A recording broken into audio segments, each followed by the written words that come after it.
இன்றைய தினத்திற்கான வசனம்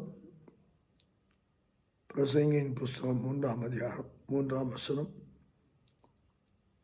அதற்கு தலைப்பு கொடுக்க வேண்டும் என்றால் டைம் மேனேஜ்மெண்ட், இல்லையென்றால் காலங்கள் என்று சொல்லலாம். அந்த வார்த்தையை நான் வாசிக்கும்போது 3-4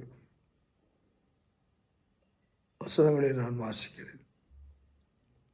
கொல்ல ஒரு காலம் உண்டு, குணமாக்க ஒரு காலம் உண்டு, இடிக்க ஒரு காலம் உண்டு, கட்ட ஒரு காலம் உண்டு, அழ ஒரு காலம் உண்டு, நடக்க ஒரு காலம் உண்டு, புலம்ப ஒரு காலம் உண்டு, நடனம் பண்ண ஒரு காலம் உண்டு.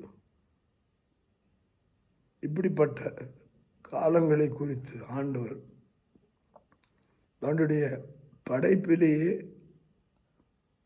உலகம் குழப்பத்துக்குள்ளாக இருந்தபோது சகலத்தையும் பிரித்து எடுத்து இரவை பகலையும் 2ஆக பிரித்தார். இரவை ஆள சந்திரனையும் பகலை ஆள சூரியனையும் படைத்து அதன் காலத்திலே அந்த சூரியனும் சந்திரனும் சரியாக அந்த 24 மணி நேரம் 12 மணி நேரமாக மக்களுக்கு வெளிச்சத்தை கொடுக்கிறது. அவைகள் கர்த்தருடைய திட்டத்துக்குள்ளாய் செயல்படுகின்றன.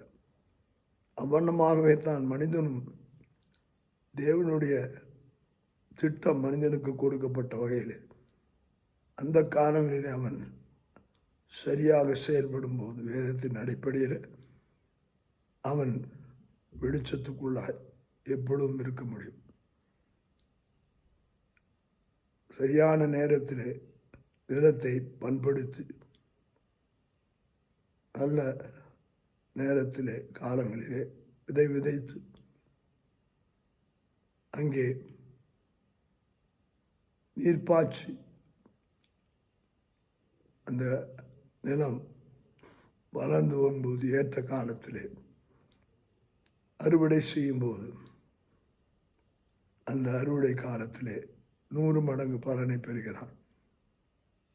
இவை எதை காட்டுகிறது? கர்த்தர் காலங்களை நமக்காக வரையறுத்து கொடுத்திருக்கிறார். குழந்தை பெறுவதற்கு 10 மாதங்கள் என்றால் 10 மாதம் ஒழுங்காக பராமரிக்கும் போது 10 மாதத்திலே பிறக்கிறது. நாம் ஒழுங்கீனமாக இருக்கும்போது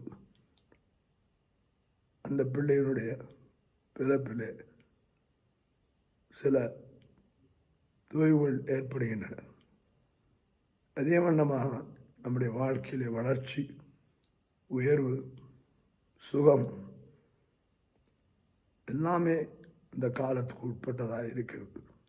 நாமும் இந்த காலத்துக்கு தேவனுடைய சித்தத்திலே நடந்து வெற்றி பெறுவோம். கர்த்தர் ஆசீர்வதிப்பாராக. ஆமென்.